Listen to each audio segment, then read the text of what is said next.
Aiy-yu-kwee, Neknamalita, and this is my channel, The Midnight Librarian, and today I'm going to be talking about my review of Race to the Sun by Rebecca Roanhorse. To clarify, Rebecca Roanhorse is an Afro-Indigenous author.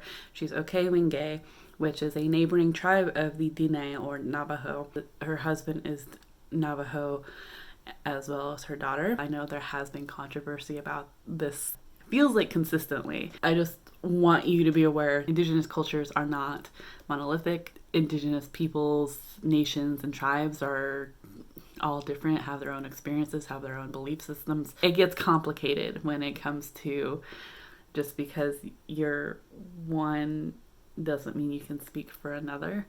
But that's not what I'm talking about today. Today I'm talking about Rebecca Roanhorse's writing of Race to the Sun, which is a Navajo middle grade. But I also just want to reiterate that I consider this an Indigenous book. I consider this an Indigenous review. I don't necessarily consider this own voices in the general sense. Me as a Yurok tribal member, I'm going to have different experiences and beliefs than that of Navajo or Aiy-yu-kwee.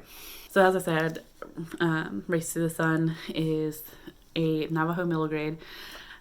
And it was actually published almost a year ago, January 2020, and it follows Najoni Begay, who is in 7th grade.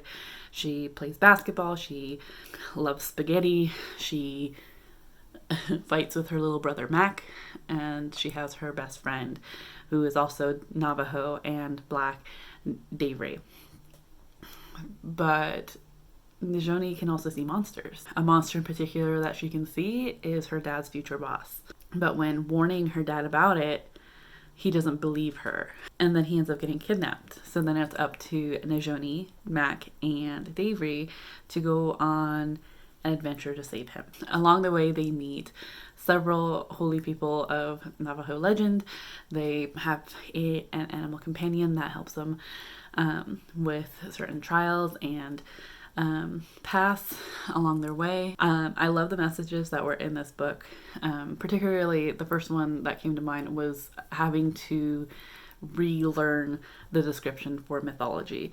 I know that when I thought of mythology before reading this book, I always hated it being combined with Indigenous beliefs and stories because it always sounded like it almost felt like they were talking down about Native American belief system or Indigenous belief systems. Whenever someone would go Native American mythology or Indigenous mythology, it always made me cringe. But I appreciated Rick's note about this in his foreword. And I'll read it to you. Just to be clear, when I use the word mythology, it is in its first and most basic sense, meaning stories about gods and heroes, not in its later, more secondary application as something false or made up. And I really appreciated that. It was something that I had to take a step back from and go, oh, yeah. But in terms of the rest of the messages that were in this book, I really appreciated it. In particular, Najoni, Mac, and Davray, it is essentially like repeatedly said that they need to learn the language. They need to learn how to introduce themselves properly to holy people, to Navajo beings of legend. They need to introduce themselves, who they are, who their family is, where, what clans or who their family is from. And this is something that we're taught here as well at an early age. And it's something that I have constantly had to adjust growing up, because at first it was just like, I'm Melita, I'm Yurok tribal member, and that was it. And then slowly over time, it became adding my mom's name, adding my dad's name, adding where they're from. Yes, they are both part of the Yurok tribe, but my dad's family is from such and such a place. My mom's family is such and such a place. And it helps people recognize where you're from and who you are. Mostly because a lot of people know my parents, but don't necessarily know me. So it just helps connect you to who you are and where you're from. And I really appreciated that part of the book. And it was something that was repetitive. So it's like, it wasn't just a one-off of just like, you need to learn how to do this, and they did it, and then they don't do it for the rest of the book. They consistently introduced themselves, who their parents were, where their parents are from. So, and I thought that was really important, really cool. The overall message for like Njoni as a character, it's something that I'm trying to figure out if I just am not connecting to middle grade books.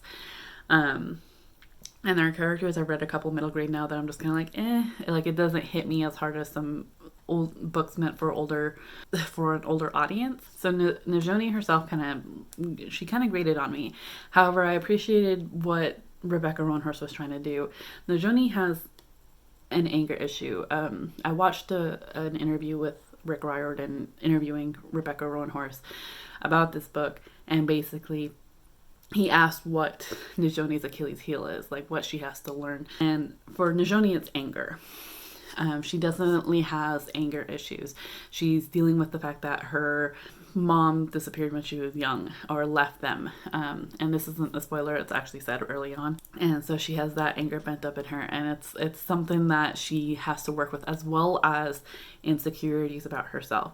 And when she learns that she's a monster slayer, she definitely has like, is second guessing herself of just like, I'm just a kid, and like how. So it's definitely throughout the book she's definitely learning how to accept who she is. And that's something that was repeated as well, was that all these different characters were basically telling her, going, you don't have to act like a hero, just act like yourself and you will be a hero. And I absolutely love that. So because of the repetitiveness, it was something that I was kind of getting tired of hearing. However, I can understand that for a child or someone that this meant for, the age group, I can see how that's really important. To like the fact that Rebecca was able to repeat some of these messages throughout the book, I think to instill that in the reader was really nice. I also enjoyed the atmosphere that Rebecca was able to convey. I will say that it doesn't come up often in terms of descriptions. There are certain areas that she decides to give a description for, and others she doesn't. It was kind of easy for me. So this starts in Albuquerque, New Mexico, but they venture into other parts of Navajo country, essentially. And it was somewhat easy for me to picture Albuquerque because I've been there before. However, I'm not that familiar with it, so to get a bit more description would have been nice. I feel like I thought Rebecca Roanhorse did a fantastic job doing that in terms of the other places that they were able to go. That I thought was really nice. I could really picture. And I think something too, and I don't know if this is just middle grade that does this or it's just something that I would prefer, is just more to the characters. It left a lot of questions that I want answered, and I'm hoping that we'll get it in future books, maybe. That's what I'm hoping for, but looking at Goodreads, it doesn't look like this is going to be a series. However, that could change in the future. I'm kind of hoping it does, because that's one thing with Rebecca Roanhorse's writing that I really appreciate, is that she gets me hooked. She makes me want to know what happens next, how they grow, how they learn. So I would give this 3.5 stars just because there were certain things that graded on me, but I also am trying to understand that I'm not the audience that this was made for. So that's one thing, and there are certain things that I like in books that may not be applied to middle grade. But even with this one, 3.5 is still a good rating. I still enjoyed the book. I still would recommend it, particularly to a younger audience. If this does continue to be a series, I would continue reading it. It was the same with the Sixth World series that Rebecca Roanhorse wrote. I didn't particularly like the first book, but by the end, I was hooked enough to want to know what happens in later series, and it was definitely something she was able to do in Black Sun. Eager to get that second book. So that's one thing with Rebecca Roanhorse's writing that I absolutely love, is that she's able to hook me in and like dedicate myself to the rest of the series. Despite some issues I may have had with the first book.